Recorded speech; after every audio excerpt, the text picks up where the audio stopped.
Géopolis Télévision, dans les profondeurs de l'économie africaine. Tout de suite,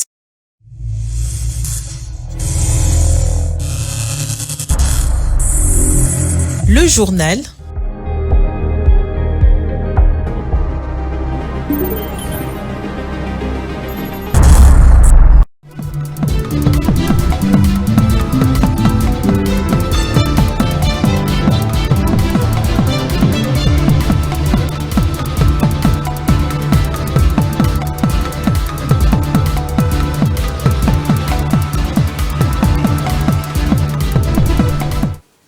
C'est toujours avec le même plaisir, mesdames, messieurs, bonsoir et bienvenue. Voici le sommaire.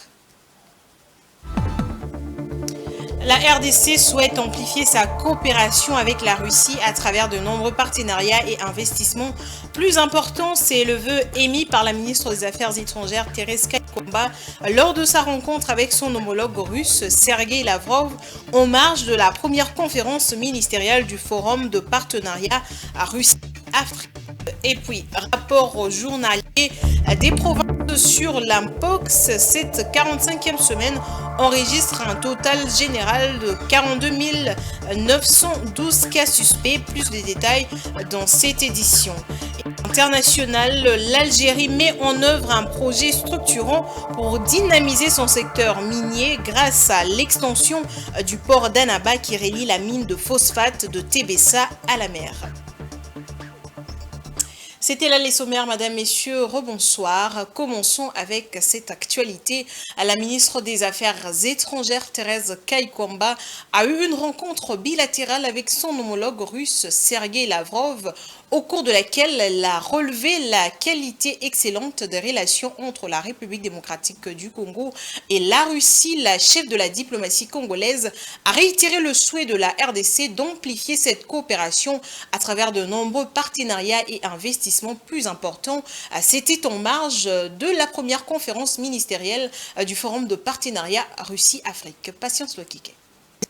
La RDC a réitéré son engagement envers une relation diplomatique et stratégique étroite avec la Russie lors d'une rencontre entre la ministre congolaise des Affaires étrangères Thérèse Kaykomba Wagner et son homologue russe Sergueï Lavrov, et ce en marge de la première conférence ministérielle du Forum de partenariat Russie-Afrique. Cet échange riche et fructueux avait pour objectif de renforcer davantage de liens politiques et économiques entre les deux nations. La ministre Kaykomba Wagner a souligné que la RDC considère la Russie comme un partenaire incontournable dans les contextes d'un monde multipolaire en évolution, en rappelant que la Russie n'est pas isolée sur la scène internationale. La République démocratique du Congo apprécie hautement notre coopération continue, y compris dans les instances internationales. Dans le Conseil de sécurité, votre pays joue un rôle très important pour la situation particulièrement préoccupante dans l'Est de la République démocratique du Congo, et nous sommes reconnaissants pour l'appui sans faille de la Russie sur lequel nous comptons toujours. Et je peux aussi vous rassurer justement de notre volonté de consolider les acquis, comme nous venons de le faire à travers l'accord que nous venons de signer, mais aussi à travers d'autres domaines de coopération, et consolider les acquis de notre partenariat. Profitant de l'occasion, la ministre d'État aux Affaires étrangères a, dans le cadre de la célébration de l'anniversaire de relations bilatérales et l'indépendance de la RDC, invité Sergueï Lavrov à se rendre à Kinshasa l'année prochaine. En 2025, donc l'année prochaine, nous allons avoir une année assez spéciale pour nos deux États. L'année qui va marquer le 65e anniversaire de l'indépendance de la République démocratique du Congo, certes, mais aussi les 65e anniversaire de nos relations bilatérales et de l'Université russe de l'amitié des peuples Patrice Lumumba. Et donc, dans le cadre de cette année historique pour nous et de cet anniversaire historique pour nous, je voudrais, en mon nom propre et évidemment celui de notre gouvernement, vous inviter à venir en République démocratique du Congo en 2025 pour que nous puissions commémorer ensemble ces 65 ans d'amitié. Cette visite engagée en 2025 serait l'occasion de réfléchir aux projets communs à venir et de mettre en place des initiatives concrètes pour renforcer les secteurs économiques, éducatifs, sécuritaires entre les deux nations. Restons toujours dans ce chapitre diplomatique en présence de son homologue du Congo-Brazza et 3 gouverneurs des provinces de la RDC, le vice-premier ministre, ministre de l'Intérieur, Sécurité, Décentralisation et Affaires coutumières Jacquemin Chabani a ouvert ce lundi 11 novembre la 10e session ordinaire de la commission spéciale mixte Défense et Sécurité entre la République démocratique du Congo et la République du Congo. Rachel Missinga. Pendant 3 jours, soit du 11 au 14 novembre, des experts de ces 2 pays vont non seulement évaluer les recommandations de la 9e session tenue à Ngabé du 28 mai au 1er juin 2023, mais aussi analyser et échanger sur la sécurité le long de la frontière commune. Je formule le vœu de voir cette session ordinaire de la Commission Défense et Sécurité entre nos 2 États se dérouler dans un climat d'amitié, de cordialité et de fraternité. Sur ce, je déclare ouverts les travaux de la 10e session ordinaire de la Commission spéciale Défense et Sécurité entre la République du Congo et la République démocratique du Congo. Ces cadres qui s'inscrivent dans la vision de président de ces pays, entendez, Félix-Antoine Tshisekedi Tshilombo et Denis Sassou Nguesso, vont permettre à faciliter le maintien du dialogue très permanent, de manière à éviter les malentendus qui sont à l'origine des tensions qui peuvent influer sur la sécurité des populations de ces 2 États, affirme Raymond Zéphirin Mboulou, ministre de l'Intérieur, Décentralisation et Développement local de la République du Congo, lors de son discours. Nous avons à cet effet l'obligation morale et coutumière de nous asseoir et de parler chaque fois que cela est nécessaire, car les malentendus naissent entre les hommes, entre les peuples et entre les États parce qu'ils ne communiquent pas assez. C'est un des enjeux de cette session et ma conviction pour cette démarche est sans faille. À l'issue de ces travaux, les experts du Congo-Brazza et de la République démocratique du Congo vont également procéder à la préparation d'une feuille de route reprenant des résolutions prises par le patron des sécurités et de territoire de ces 2 États avant l'adoption des résolutions et la signature des recommandations de cette 10e session de Kinshasa. Les réseaux sociaux sont devenus de véritables tribunaux pour régler des comptes en public.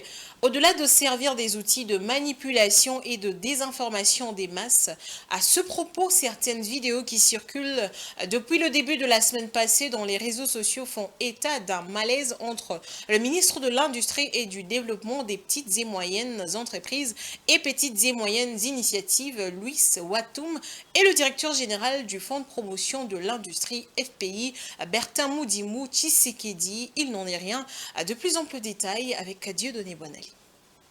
Des vidéos devenues virales sur les réseaux sociaux faisant état d'un malaise qui existerait entre le ministre national de l'Industrie Louis Watoum Kabamba et le directeur général du Fonds de promotion de l'industrie FPI en sigle Bertin Moudimou Tshisekedi son force. Il s'agit en effet d'une campagne de détracteurs dont l'objet est de créer un climat de conflit entre ces 2 personnalités qui travaillent en harmonie en vue de booster le secteur de l'industrie congolaise. Dans ce communiqué de presse, dont une copie est parvenue à Géopolis Télévision, le FPI dénonce cette campagne de diabolisation et d'intoxication menée par des anonymes afin d'opposer un mandataire public à son ministère de tutelle. Il faut savoir que Bertin Moudimou Tshisekedi n'est concerné ni de près ni de loin par des déclarations mensongères et des canulars dont les auteurs restent inconnus.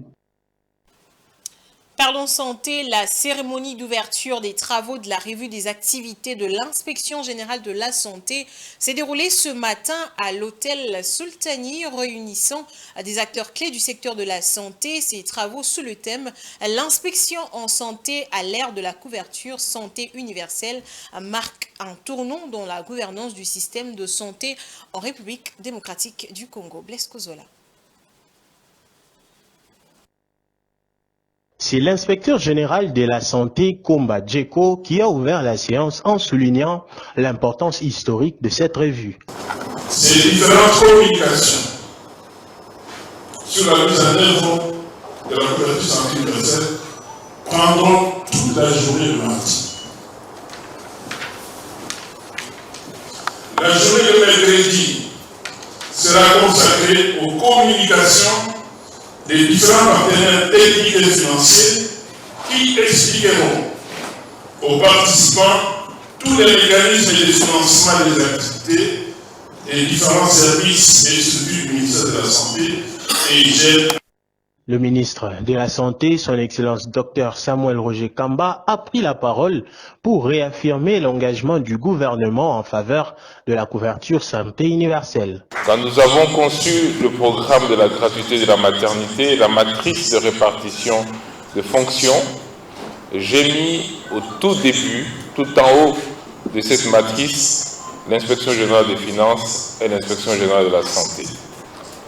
Parce que le diagnostic que nous faisons dans notre système, il est moins un problème de moyens qu'un problème de gouvernance.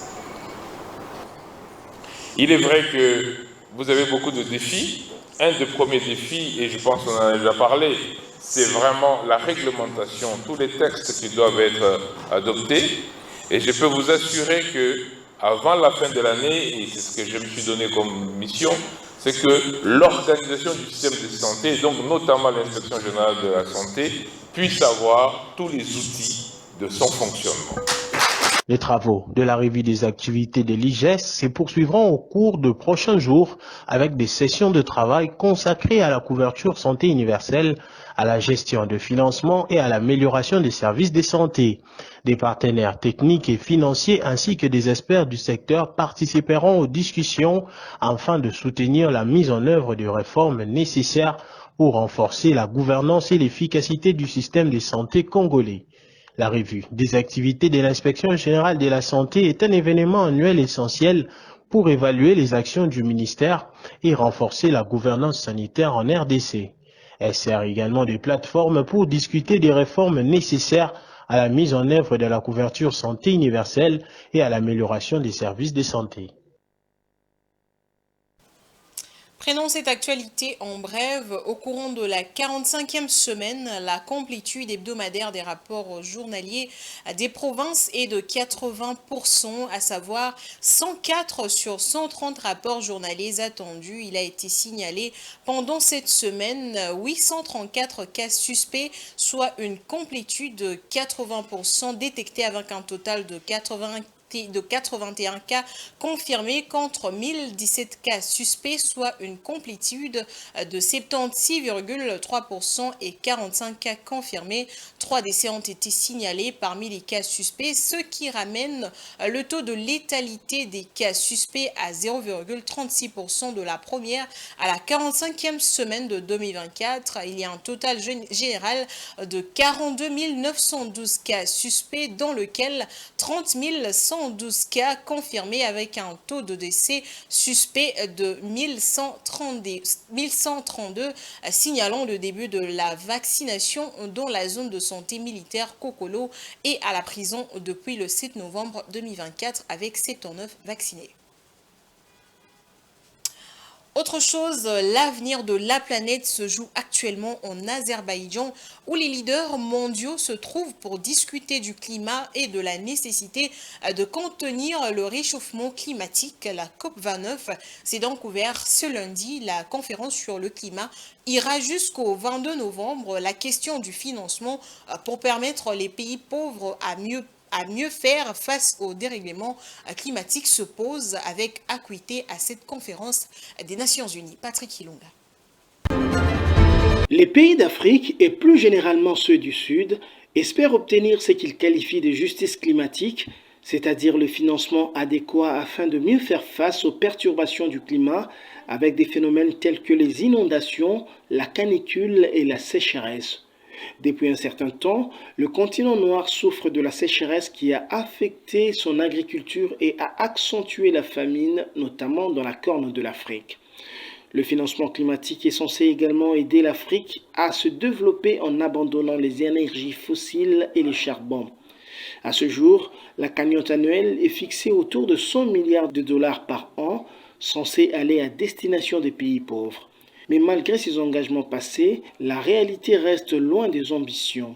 Et les pays du Sud exigent plus. Cette ambition renouvelée est déjà rejetée par les pays développés à l'ouverture de la COP29 en Azerbaïdjan. L'Afrique revendique un rôle essentiel dans la stabilisation du climat du fait de ses ressources.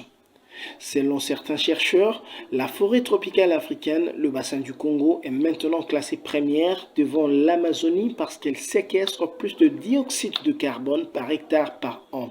Fort de ses ressources minérales, le continent entend également jouer un rôle central dans le passage à venir des économies assises sur le fossile vers les énergies dites propres. La COP29 en Azerbaïdjan est un moment de vérité et le secrétaire exécutif de cette conférence des Nations Unies a déjà prévenu les pays développés. Le financement climatique n'est pas une œuvre de charité. Restons à Bakou où vient d'atterrir la première ministre Judith Suminwa. La chef du gouvernement va prendre part à ce grand rendez-vous mondial pour décider sur l'avenir du climat. À sa descente d'avion, elle était accueillie par Farid Gaïbov, ministre de la Jeunesse et des Sports de la République d'Azerbaïdjan, Evba Zaïba, ministre de l'Environnement de la RDC, et Ivan Vangongimbi, ambassadeur extraordinaire et plénipotentiaire de la RDC près la Fédération de Russie, l'Azerbaïdjan et la Géorgie. Dans son agenda, des échanges de grande importance sont prévus, entre autres avec Antonio Guterres, secrétaire général de l'ONU, et d'autres dignitaires mondiaux. À ce sujet, nous avons un intervenant ce soir. Il s'agit de Patrick Kilunga, journaliste à Géopolis Forum. Bonsoir à vous, Patrick Kilunga. Bonsoir Damani Mujinga, bonsoir également à tous nos téléspectateurs. Alors la conférence sur le climat s'est ouverte ce lundi. On parle de la COP29, on vient d'ailleurs de le suivre tout à l'heure. En quoi consiste cette conférence et que poursuit-elle? D'abord, quand on dit COP29, c'est simplement la 29e conférence des Nations Unies sur les climats ou bien sur le changement climatique. Alors c'est une conférence qui poursuit, on va dire, qui a pour objectif de limiter le changement climatique et les émissions de gaz à effet de serre pour stabiliser le climat et possiblement dans l'avenir passer d'une économie totalement carbonée, c'est-à-dire avec les énergies fossiles, à une économie plus verte, bien plus propre.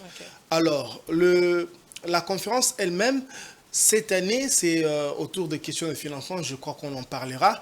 Mais il faut dire que depuis la révolution industrielle, depuis que les humains ont commencé à développer leur économie via les procédés, on va dire, à travers les combustions des fossiles, ce qu'on appelle l'essence, le pétrole, tout ça, ça a amené une sorte de développement économique.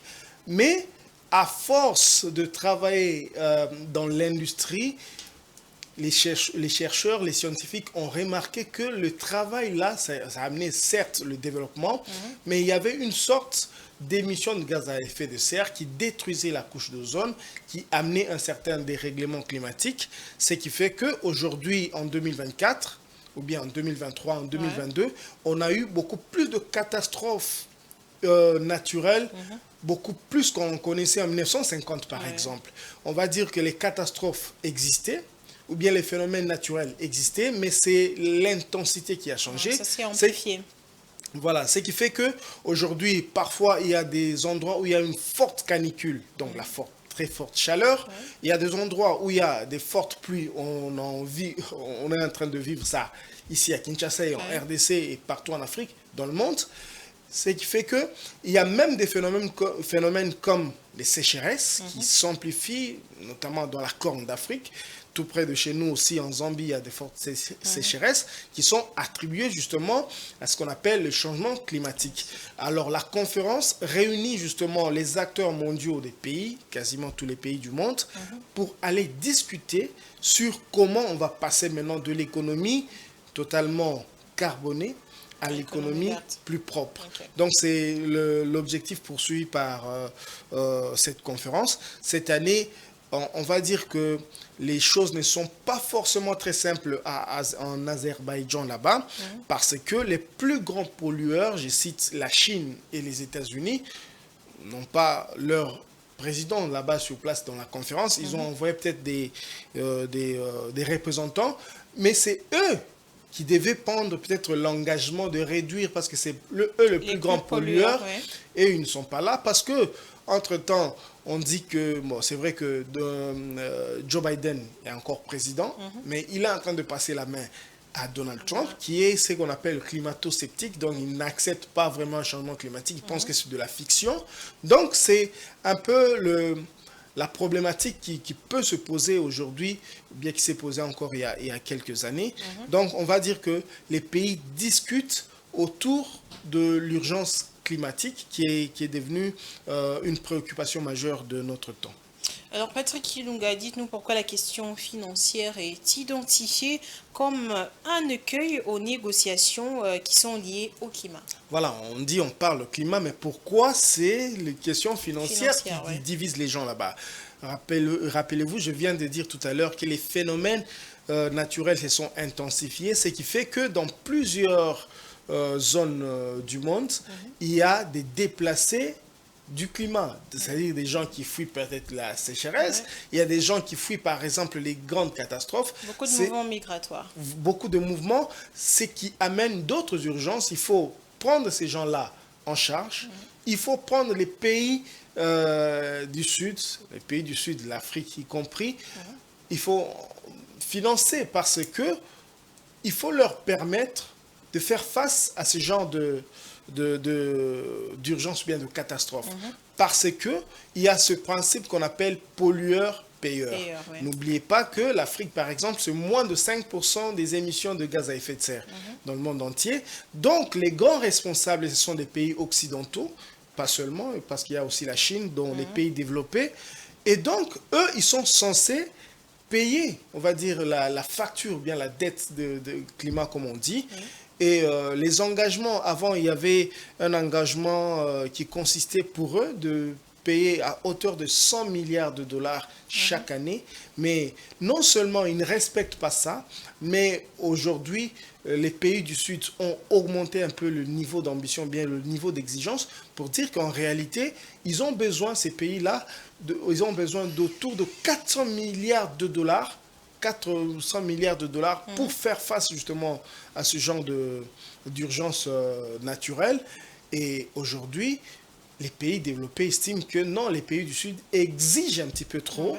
Donc c'est un petit peu, on va dire, le grand obstacle déjà. Au premier jour de discussion en Azerbaïdjan, ça a toujours été le cas. Et cette fois-ci, ça a été un petit peu exacerbé par les positions des uns et des autres. Et donc aujourd'hui, je pense que c'est une question importante, d'autant plus que l'Afrique se considère comme, on va dire, au-delà de l'Afrique, même le Congo.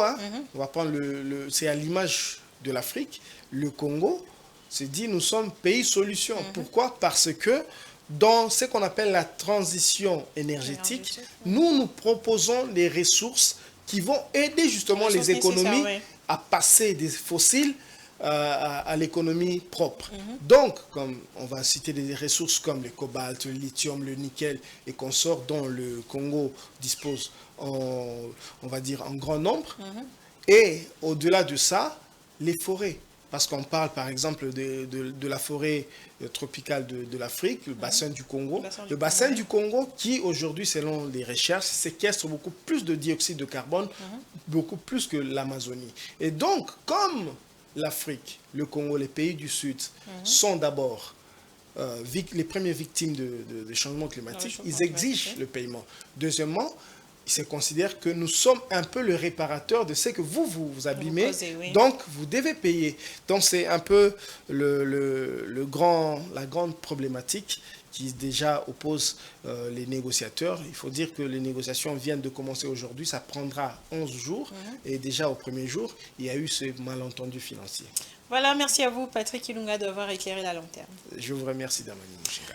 Poursuivons avec l'actualité. Les usagers de la route, surtout les conducteurs des véhicules et de taxis-motos, sont exposés aux diverses tracasseries des agents de la police de circulation routière au quotidien sur les artères principales de la ville de Kinshasa et des autres grandes agglomérations de la RDC. Pour mettre fin à ces tracasseries, quelques mesures ont été prises par le commissaire provincial de la police, Blaise Kilimbalimba, le week-end dernier. Suivez les détails de ces mesures prises avec Rachel Bisenga. La police des circulations routières ne devrait plus arrêter les conducteurs sur plusieurs artères principales de la ville. Cette mesure est l'une des décisions que le commissaire provincial de la police a prises ce week-end. Il s'agit notamment sur l'avenue de la Libération, ex-24 novembre, du boulevard du 30 juin jusqu'à l'hôpital du Cinquantenaire, passant par le PNMLS. La régie des eaux sur le boulevard du 30 juin, Reine de la Paix, entrée Kanloufongola ou Ileri, jusqu'au palais du peuple pour ne citer que cela. Ces mesures du commissaire divisionnaire adjoint Blaise Kilimbalimba visent à lutter contre la tracasserie dite policière. Les numéros 1 de la police à Kinshasa annoncent également aux Quinois et Quinoises la suspension jusqu'à nouvel ordre du phénomène porte-à-tout. Aucun véhicule portant mention police ne doit plus emporter les véhicules de particuliers pour les amener à la fourrière, sauf en cas de panne. Les commissaires divisionnaires adjoints Blaise Kilimbalimba appellent tous les conducteurs qui se retrouveraient victimes de ces pratiques de saisir directement ces services.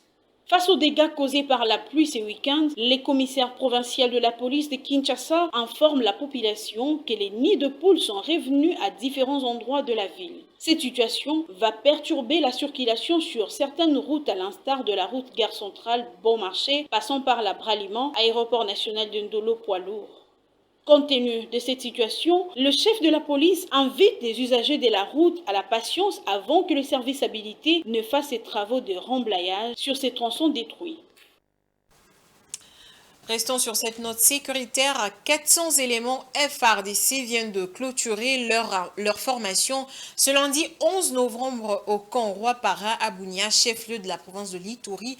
Ils ont été formés par des instructeurs congolais et onusiens. Le commandant des opérations et gouverneur militaire de l'Ituri, le lieutenant-général Luboya Kashamadjoni, les a invités au respect de règles d'engagement et de comportement. Suivez ce reportage de la presse militaire. Ces démonstrations spectaculaires appartiennent aux éléments du bataillon Aiglon basé à Rwampara. Ils viennent de clôturer leur formation en vue de défendre l'intégrité du territoire national. Le colonel Moukim du bataillon Bangladesh a salué l'implication du gouverneur militaire de l'Ituri. Enfin, je remercie je remercie son Excellence le gouverneur de la province de l'Ituri, aussi les autres membres du gouvernement pour avoir honoré notre invitation par sa présence. Le commandant des opérations et gouverneur militaire de l'Ituri, le lieutenant-général Bouyanka Chomadjoun, qui a présidé cette cérémonie, a salué la collaboration entre les deux forces. Je suis l'homme le plus heureux parce que cela montre que nous collaborons très bien avec la MONUSCO. Vous voyez le chef de bureau qui est là, le secteur commandant qui est là et le commandant ici qui était dédié, n'est-ce pas, à encadrer ces jeunes gens ici. Occasion pour le numéro 1 de la province de l'Ituri de demander aux groupes armés d'arrêter de faire souffrir leurs frères et sœurs. Ils tuent et violent leur mère, leurs sœurs. Ils tuent leur père, leurs frères. Trouvez-vous ça normal, vraiment? Cette série de formations prouve en suffisance la détermination du président de la République, commandant suprême de FARDC, Félix Antoine Tshisekedi Tshilombo, qui reste résolument engagé à rendre professionnelle son armée en renforçant surtout sa capacité opérationnelle en vue de garder intacte l'intégrité du territoire national, quoi qu'il en soit, quoi qu'il en coûte.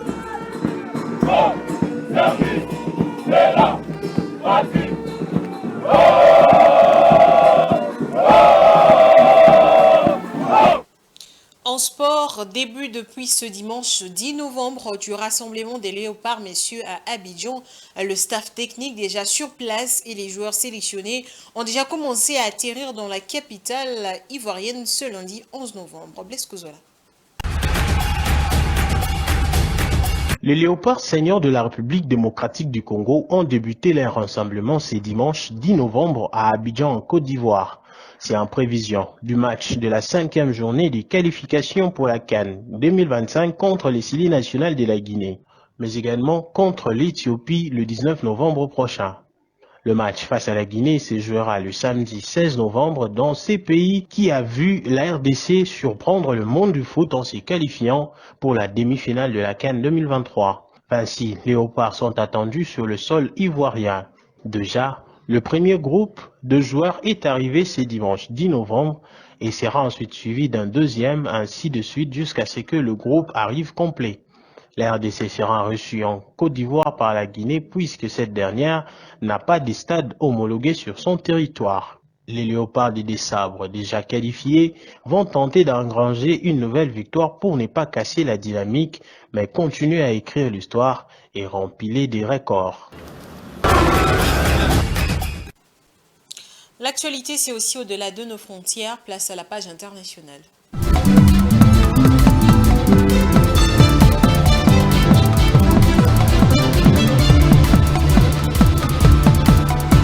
Dans le cadre de sa stratégie de diversification économique et pour réduire sa dépendance aux hydrocarbures, l'Algérie met en œuvre un projet structurant pour dynamiser son secteur minier. L'extension du port d'Annaba, qui relie la mine de phosphate de Tébessa à la mer, prévoit la construction d'un quai de 1600 mètres et d'une digue de 1400 mètres adaptée pour accueillir des navires de 80 000 tonnes. Cette initiative vise à augmenter les capacités d'exportation de phosphate et à renforcer la position de l'Algérie sur le marché mondial. Suivez.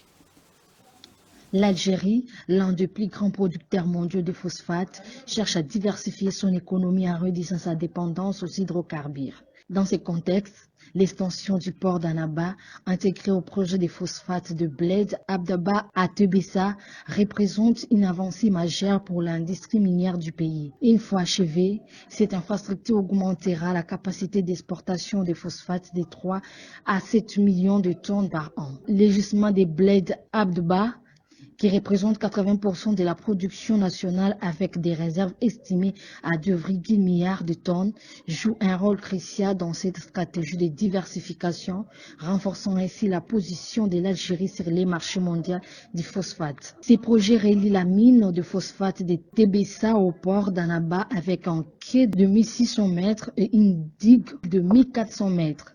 Des infrastructures adaptées pour des navires de 800 000 tonnes grâce à un tirant d'eau de 16 mètres visant à dynamiser l'industrie minière et portière.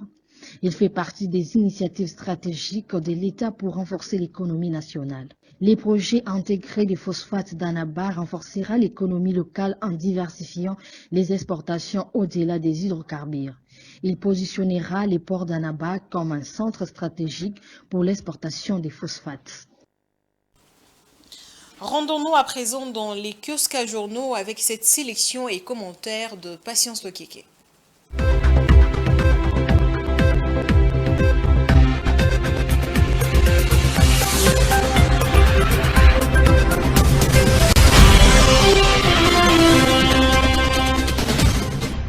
Mesdames, Messieurs, bonsoir, bienvenue dans cette revue de presse. Commençons cette revue de presse avec Géopolis Hebdo qui titre à sa une « La RDC à la COP29 à Azerbaïdjan, Judith Souminois représente le pays au sommet de Bakou qui s'ouvre ce 11 novembre. Judith Souminois va porter haut la voix de son pays qui joue un rôle déterminant dans la préservation du climat grâce à son immense potentiel en réserve d'eau douce, en massif des forêts tropicales humides et en tourbières et en matière de transition énergétique grâce notamment à ses réserves de minéraux stratégiques nécessaires à cette mutation. Dans le même registre, info titre COP29, la RDC en première ligne pour une juste compensation de son rôle des géants verts. La première ministre Judith Soumi Nwatuluka, mandatée par le président Félix Antoine Tshisekedi Tshilombo, va représenter le pays lors de cet événement majeur où seront abordés des enjeux cruciaux tels que la réduction des émissions de gaz à effet de serre, la transition énergétique et le financement de la lutte contre les réchauffements climatiques. Forte de son rôle essentiel dans la préservation des écosystèmes mondiaux, notamment grâce à ses forêts tropicales et ses ressources en minéraux stratégiques. La RDC entend défendre ses intérêts et plaider pour une juste rémunération de ses efforts en matière de protection de la nature. Quittons l'environnement pour la politique où Congo Nouveau met comme titre « L'opposition monte une fronde anti-Tshisekedi ». Des acteurs politiques, de la société civile ainsi que de membres du mouvement citoyen s'organisent pour barrer la route au troisième mandat de Félix Tshisekedi. Ils ont exprimé leur opposition à l'initiative du président de la République relative à changer ou à réviser la Constitution. Dans le même registre, Forum de ZAS titre à sa une « Delis Esang a dit non au changement de la Constitution et au troisième mandat de Fachi ». Il est monté sur ses grands chevaux et avec lui, tous les acteurs de l'opposition et de la société civile qui ont accepté d'adhérer au front des sursauts patriotiques qu'il vient d'initier. Président national d'envol, Delis Esang s'oppose mordicus au changement de la Constitution et au troisième mandat du président Félix Tshisekedi. Dans un autre registre, le quotidien titre RSP et le FEC signent le guide sectoriel de la sous-traitance. Après plusieurs mois de travaux avec la contribution des experts de l'RSP et ceux de la FEC, les deux structures ont finalement signé le procès verbal de validation du guide sectoriel des activités de la sous-traitance en RDC. La cérémonie qui s'est déroulée au siège national de la FEC a été rehaussée par la présence du représentant du ministre de l'Industrie, Développement de PME ainsi que de plusieurs opérateurs économiques. Pour le président de la Fédération des entreprises du Congo, Robert Malumba Kalombo, la mise sur pied de ces guides sectoriels répond aux exigences d'adaptation des textes légaux et réglementaires aux réalités du terrain. Fin de cette revue de presse. Au revoir.